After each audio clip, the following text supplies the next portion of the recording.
Oke, Assalamualaikum warahmatullahi wabarakatuh. Pada kesempatan kali ini kita masuk ke materi perkuliahan kita berikutnya, yaitu yang terkait dengan pengukuran instrumen penelitian. Ya. Jadi ketika kita berbicara masalah pengukuran instrumen penelitian, berarti kita sudah masuk ke dalam statistik yang namanya statistik inferensial.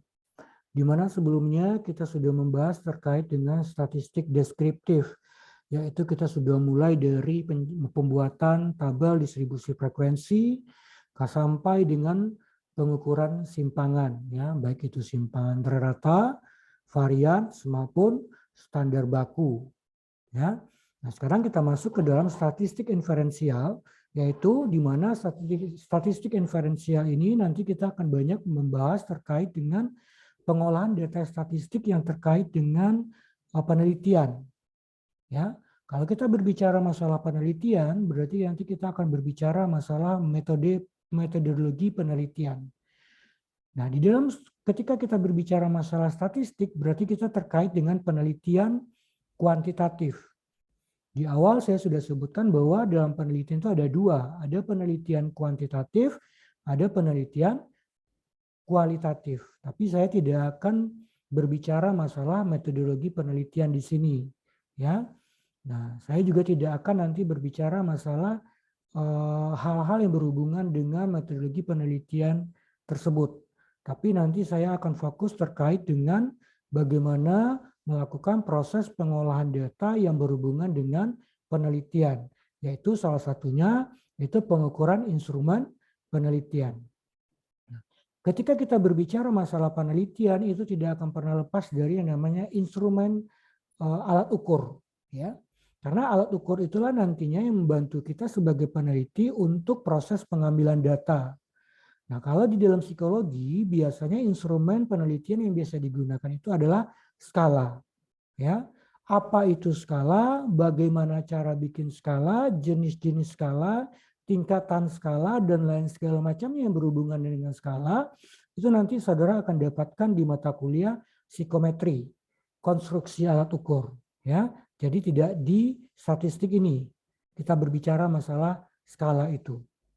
Ya, nah kita di statistik ini hanya berbicara masalah bagaimana proses pengolahan data dari pengambilan alat ukur tersebut.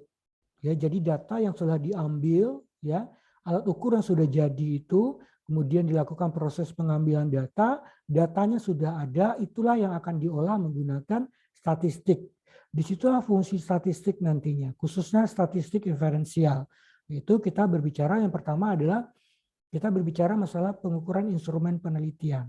Jadi ketika kita melakukan penelitian, setelah alat ukur itu selesai, kemudian kita mengambil data, data itu kita akan uji yang namanya instrumen penelitian. Di dalam instrumen penelitian itu ada banyak, ada 5 ya.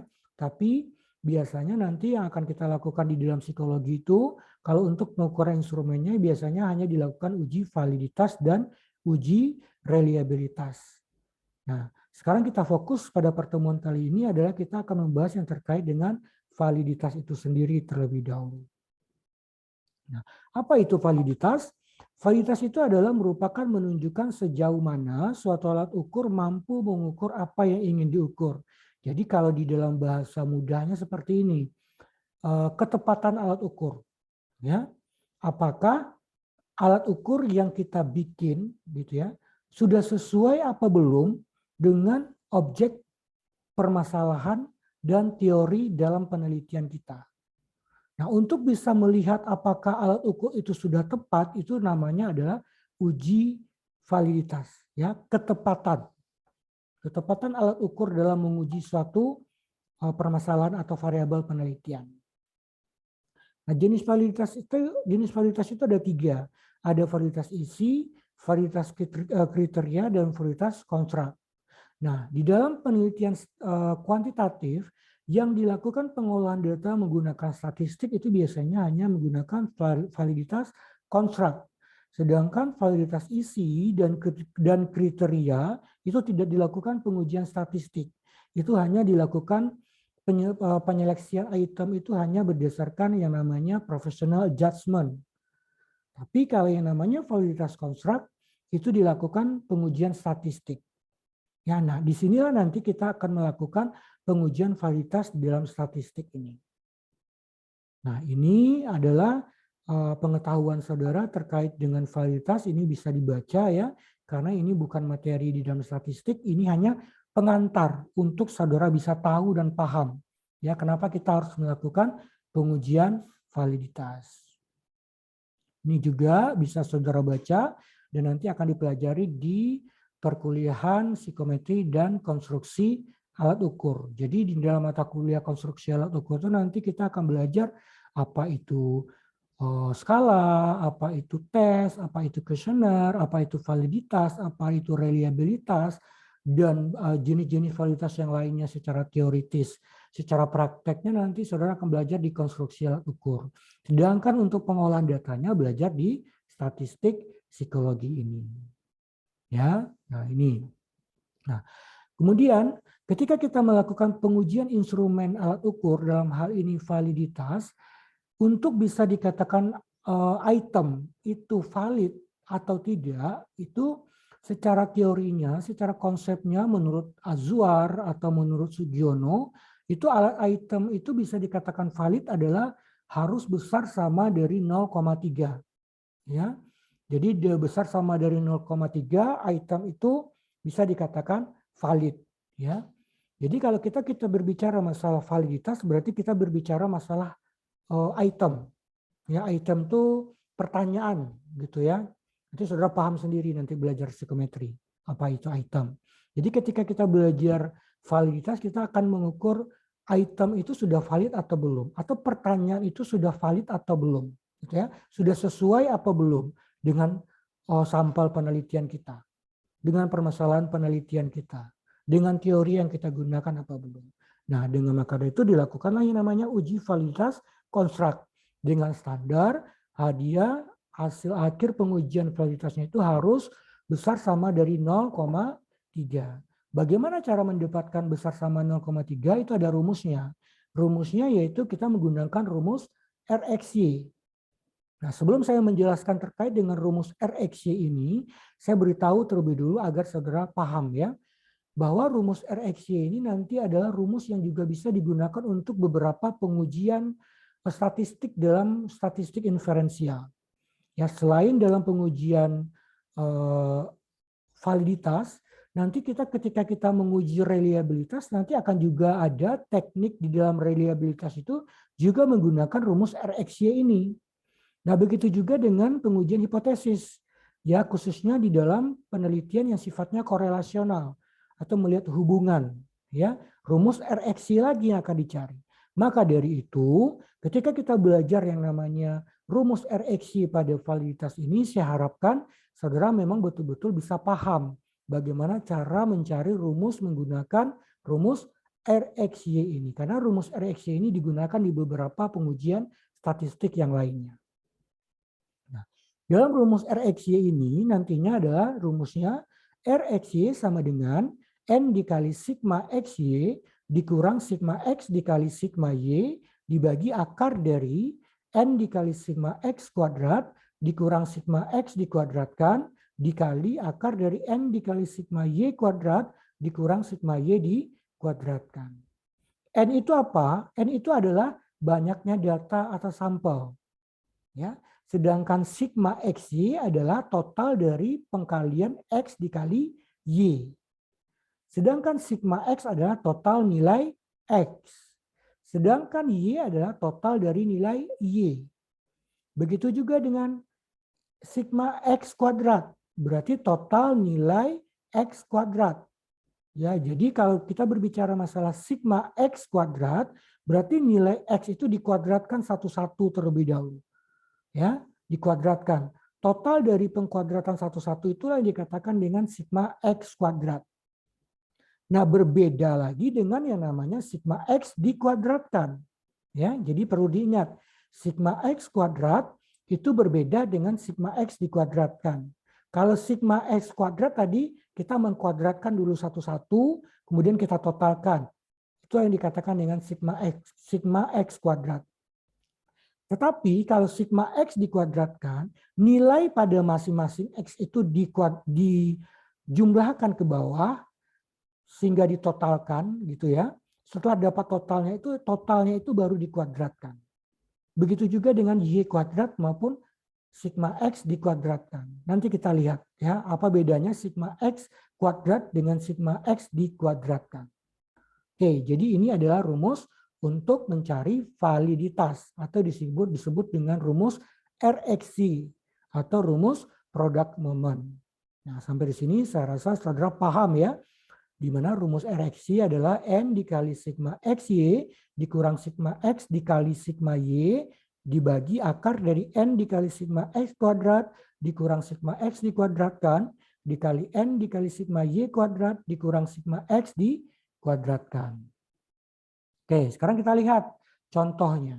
Ya, contohnya seperti ini.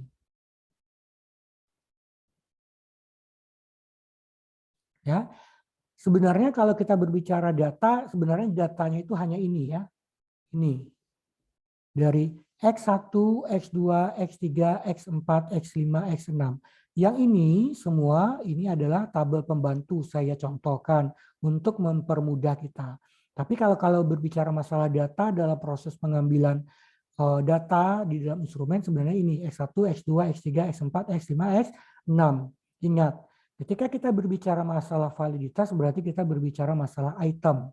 Berarti kita harus mencari satu-satu. Berarti X1 ini disebut dengan item 1, X2 ini item 2, X3 ini item 3, X4 ini item 4, X5 ini item 5, X6 ini item 6. Jadi ada 6 item yang harus kita cari atau kita uji validitasnya. Ya, berapa validitas item 1, berapa item validitas item 2 sampai dengan validitas item 6. Ke-6-6-nya ini kita cari. Ya, dengan cara menggunakan rumus yang telah saya sebutkan tadi. Nah, sekarang kita fokus terlebih dahulu adalah kita cari apakah item 1 ini, yang X1 ini ya, atau item 1 ini valid atau tidak. Gitu ya, dengan ketentuan standarnya berapa tadi? Yaitu 0, besar sama dari 0,3. Berarti karena kita mencari item 1, item X2, X3 sampai X6 ini kita abaikan dulu. Ya. Kita fokus ke X1 dulu. Item X1 datanya adalah 4, 3, 4, 3, 3, 3, 3, 3, 3, 4. Di mana jumlah respondennya ada 10 atau jumlah datanya ada 10. Di mana sigma X1 adalah 33. Jadi 33 ini adalah 33 ini berarti kita berbicara masalah, bentar ya.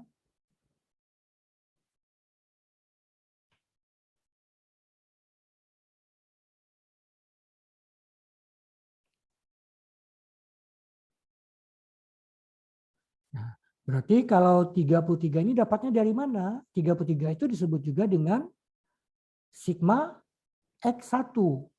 Ya, ini dia. 4 ditambah 3 ditambah 4 ditambah 3 tambah 3 tambah 3 tambah 3 tambah 3 tambah 3 tambah 4. Sehingga totalnya adalah 33. 33 ini disebut juga dengan sigma X1. Ingat sekarang kita fokus kepada mencari validitas item 1. Berarti kita fokus ke X1 saja. X1, kemudian kita fokus ke Y gitu ya, kemudian sigma X1 dan seterusnya. Ya.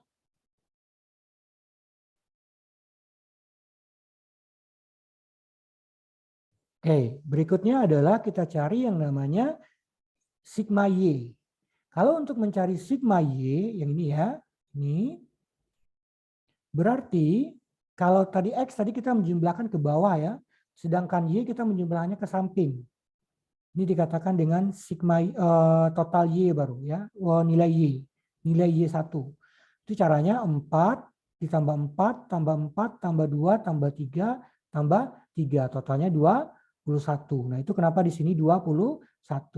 Ya ingat ya, kalau mencari total sigma X tadi ke bawah, kalau mencari sigma Y ke samping. Sama dengan ini. 3 tambah 4 tambah 4 tambah 4 tambah 4 tambah 4 berapa? Ya, dicari ya. Nah, ini baru nilai Y untuk responden kedua. Sementara yang kita butuhkan itu apa? Sigma Y.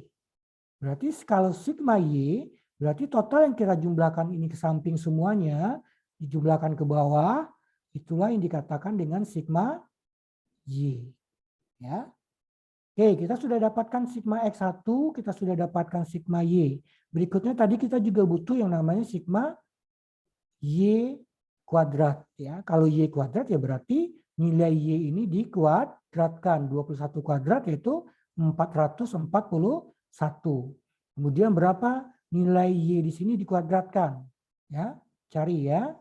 Nah, kemudian setelah dicari semuanya, ditotalkan, itulah yang dikatakan dengan sigma Y kuadrat. Ya. Nah, sekarang kita juga butuh yang namanya, karena kita mencari item 1, berarti kita fokus ke X1 kuadrat. Ya. X2, X3, X4, X5, X6 perlu kita cari sekarang? Tidak. Ya. Nanti ketika kita mencari item 2 baru kita selesaikan ini. Ketika kita mencari item 3 baru kita cari. Ya. Sekarang kita fokus ke item 1 dulu atau X1. Ya. Nah, tadi kita sudah dapatkan sigma X1, kita sudah dapatkan sigma Y, kita sudah dapatkan sigma Y kuadrat. Berikutnya di rumus kita juga membutuhkan yaitu namanya sigma X1 kuadrat. Ya. Karena kita mencari item 1. Bagaimana cara mencari sigma X1 kuadrat? Sama ya. Jadi untuk mendapatkan di sini adalah kita lihat fokus ke X1 karena kita mencari item 1. 4 kuadrat. 4 kuadrat berapa? 4 kuadrat adalah 16 ya. Berarti di sini 16. Kemudian 3 kuadrat. Kita fokus ke X1 ya, karena kita mencari item 1. 9. 4 kuadrat. 16. Ya. 16. Dan seterusnya. Dicari ya, berapa di sini. Kemudian setelah dicari semuanya, ditotalkan. Itulah yang dikatakan dengan sigma X1 kuadrat. Atau sigma X1 kuadrat. Kemudian untuk mencari validitas item 1 kita juga butuh yang namanya sigma X1 kali Y ya. Ada tadi kan sigma X kali Y kan. Ya, karena kita mencari item 1 berarti sigma X1 kali Y. Bagaimana cara mendapatkan sigma X1 kali Y itu di sini dapatnya 84. Dari mana datang 84? Datangnya itu adalah 4, kita fokus ke X1 ya. 4 dikali dengan nilai Y responden 1. Itu 4 dikali 91 adalah 84. Begitu juga nanti dengan responden kedua. 3 dikali dengan nilai Y yang ada di sini. Itulah nilai X1 kali Y responden kedua. Dan seterusnya dicari. Ya. Itulah, kemudian setelah dicari semuanya, kita totalkan. Setelah ditotalkan, itulah yang disebut dengan sigma XY atau sigma X1 kali Y. Atau sigma X1 sigma XY1 ya, karena kita mencari item 1. Ada lagi yang perlu kita cari untuk mengerjakan rumus N. Kalau N tadi kita sudah dapatkan ya. N itu apa? N adalah jumlah responden. Jumlah responden kita atau jumlah data kita ada 10. Sigma X sudah dapat. Sigma Y sudah dicari. Sigma Y kuadrat sudah dicari. Yang lainnya kok kosong Pak? Ya, yang lainnya nanti dicari ketika kita mencari item berikutnya. Karena sekarang karena kita mencari validitas item 1 ya fokus dulu ke X1. Nanti ketika mencari validitas item 2 ya baru dikerjakan ini. Kerjakan ini sama halnya ketika ini. Paham ya? Nah, setelah kita selesaikan tabel pembantunya, maka kita masukkanlah ke rumus. Ya, kita masukkan ke rumus. Nah, sebenarnya ini tahapan yang tadi. Saya sudah bikinkan di sini ya. Bagaimana cara mencari N, bagaimana mencari sigma Y, bagaimana mencari Y, dan lain segala macamnya. Nah, sekarang kita masukkan ke rumus. Rumus kita mencari apa tadi? Validitas item 1. Kalau mencari item 1 berarti di sini adalah R X1 kali, RX1Y. RX1Y ya. Rumusnya apa tadi? Yaitu N dikali sigma XY. Ini kan ini rumus umumnya tadi ya. Dikali sigma X dikurang sigma Y. Ya. Nah, ini rumusnya ya. Sorry, bukan dikurang ya, sorry. Maaf, saya perbaiki ya. Dikurang, di sini kurang ya, bukan kali ya. Sorry, saya perbaiki. Di sini kurang, di sini baru dikali. Ya. Dikali. A dibagi akar dari N dikali sigma X kuadrat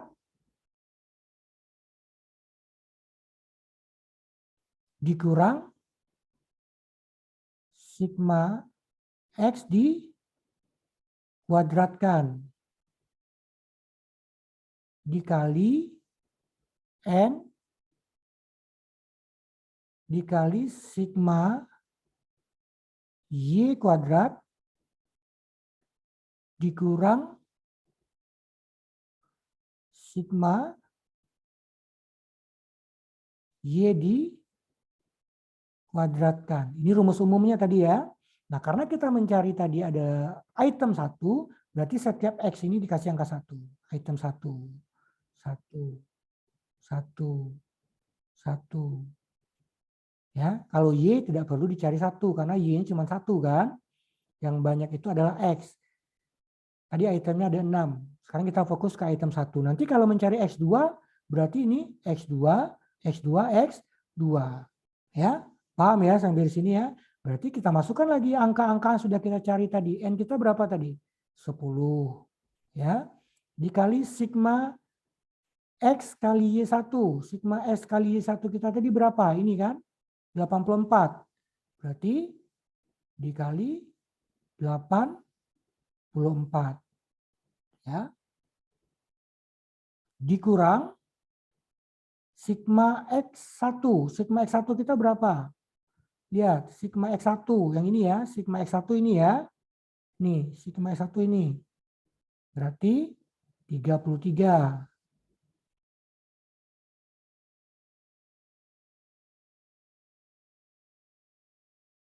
Dikali sigma Y. Sigma Y kita tadi berapa? Sigma Y kita adalah, ya ini, totalkan nanti ya. Masukkan angkanya ke sini. Ya.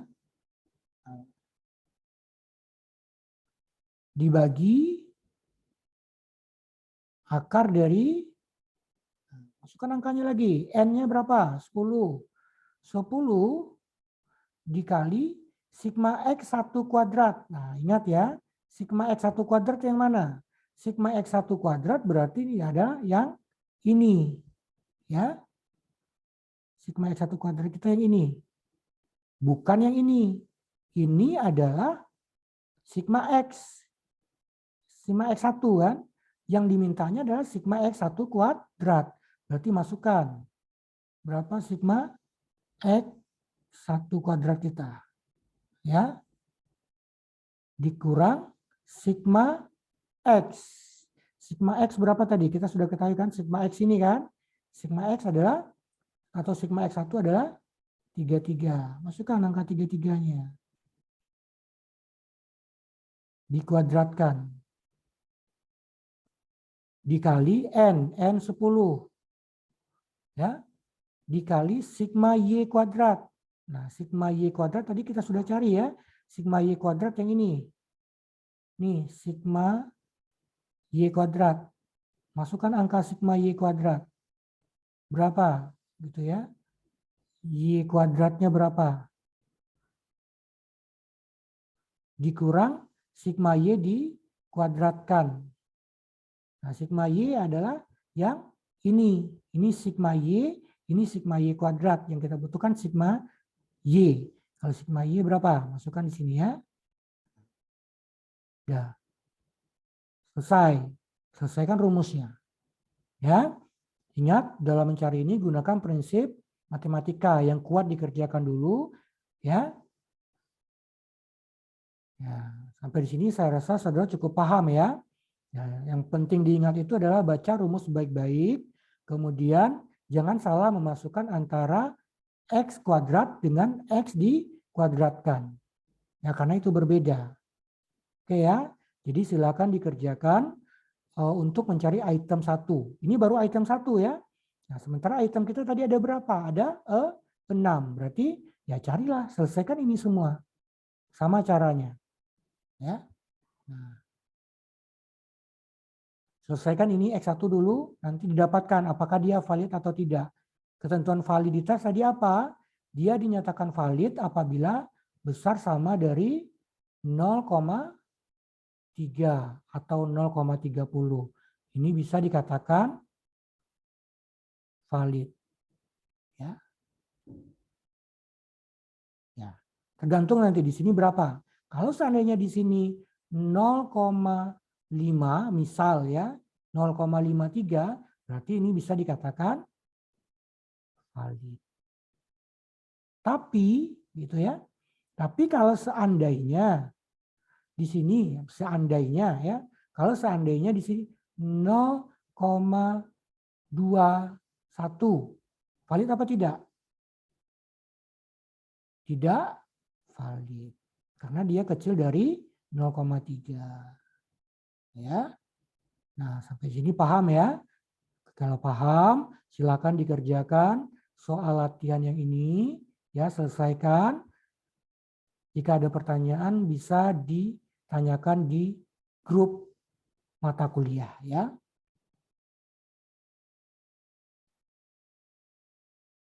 Oke. Oke, jika ini sudah selesai, berarti untuk mencari validitas itu sudah selesai ya.